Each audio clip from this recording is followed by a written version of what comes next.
এর পরিচয় নেন ভাই ভাই আপনি আসেন। পরিচয়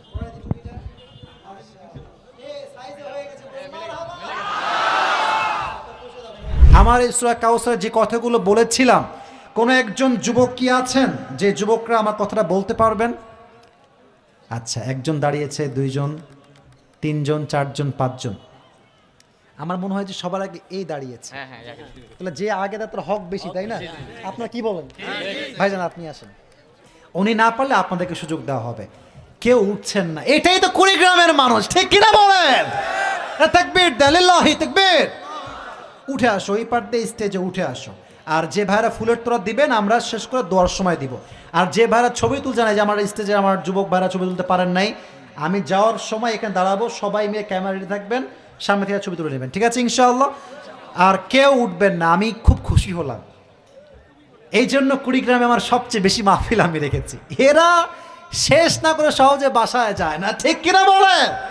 এই দেখেন, এই যে এইগুলো ওই দাঁড়ায় তো আছে, তো আছেই। এটা হচ্ছে আল্লাহর জন্য ভালোবাসা, রসুলের ভালোবাসা, ঠিক কিনা বলেন যুবক ভাইয়েরা? এদেরকে আটকে রাখা সম্ভব নয়। মাশাআল্লাহ, কবুল করো, পড়া আমিন। ये कहाँ खो गया यार? কই সে? সব দিবা, আসো আগে। কই কই ওই কই ওই ছেলেটা কোথায়?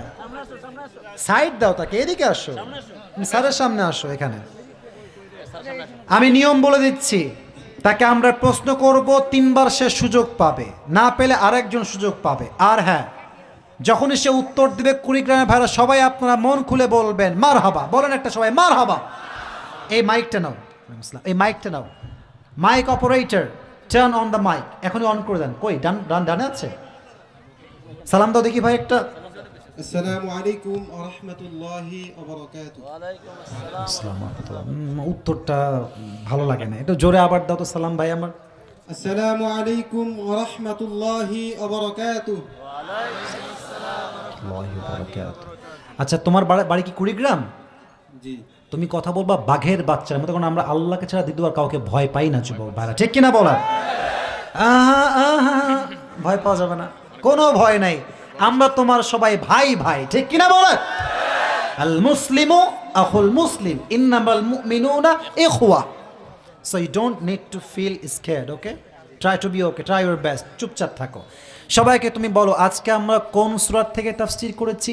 সূরাতুল কাউসার। এই মারহাবা কয় না কেন দেখো? এই সূরার আয়াত সংখ্যা মোট কয়টা? এই সূরার আয়াত সংখ্যা মোট 3টি। এর জোরসে বলো মারহাবা, আরো জোরে কোন মারহাবা। এটা কি মাদানী না মাক্কি? মাক্কি।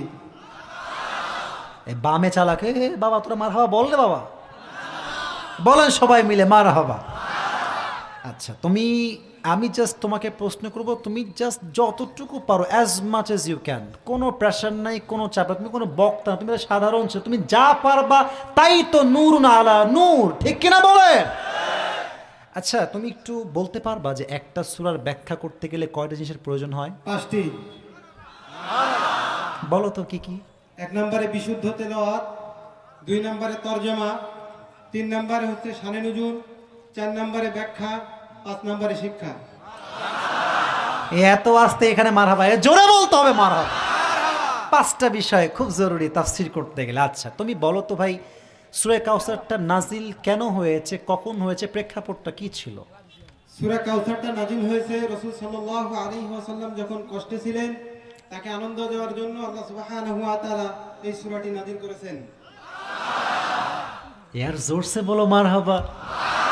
আচ্ছা, নবীজি কান্না করছিলেন, তো তিনি হঠাৎ করে মুচকি হাসি দিলেন। এই তাফসীরের 4টা ব্যাখ্যা কি কি ছিল বলো? 4টি ব্যাখ্যা হচ্ছে, প্রথমত রাসূল সাল্লাল্লাহু আলাইহি ওয়াসাল্লামের 4টি সন্তানকে নেওয়া হয়েছে, এর বদৌলতে হাজার হাজার বা লক্ষ লক্ষ রূহানি সন্তান তাকে দান করা হয়েছে। 2 নম্বর ব্যাখ্যা কি ছিল?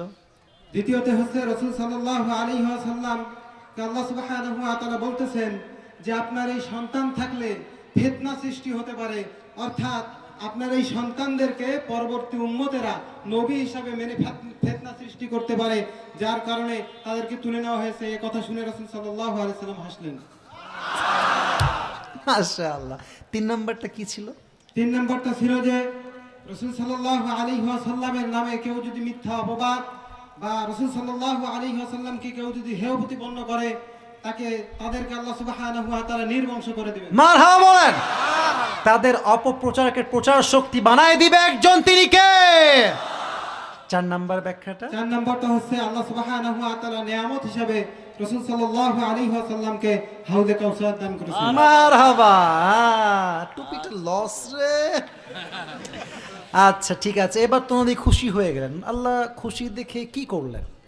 নবী খুশি হয়ে গেছে, কি নবীজিকে আল্লাহ দিলেন? তারপর নবীজিকে উপহার হিসেবে হাউজে কাউসার দান করলেন এবং সূরাতুল কাউসার নাযিল করলেন। ঠিক আছে, নবীজি খুশি হবে দুটো আল্লাহ আদেশ দিলেন। সেই আদেশ দুইটা কি কি ছিল? এক হলো আল্লাহকে দেখানোর জন্য, শুধুমাত্র রবকে দেখানোর জন্য সালাত এবং কুরবানি করতে বলেছেন। মারহাবা।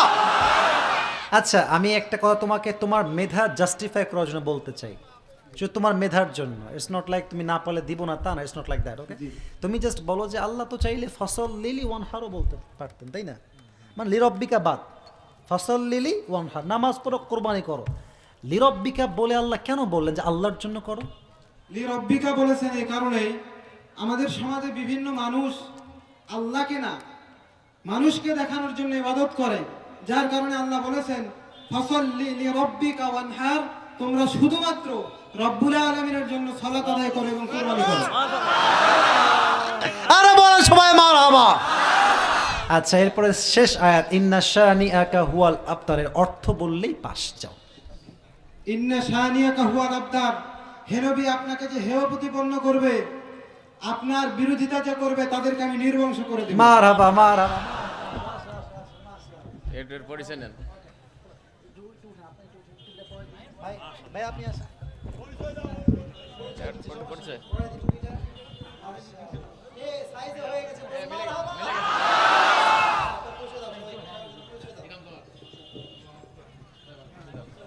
সব পরিচয় দাও। আসসালামু আলাইকুম ওয়া রাহমাতুল্লাহি ওয়া বারাকাতুহু।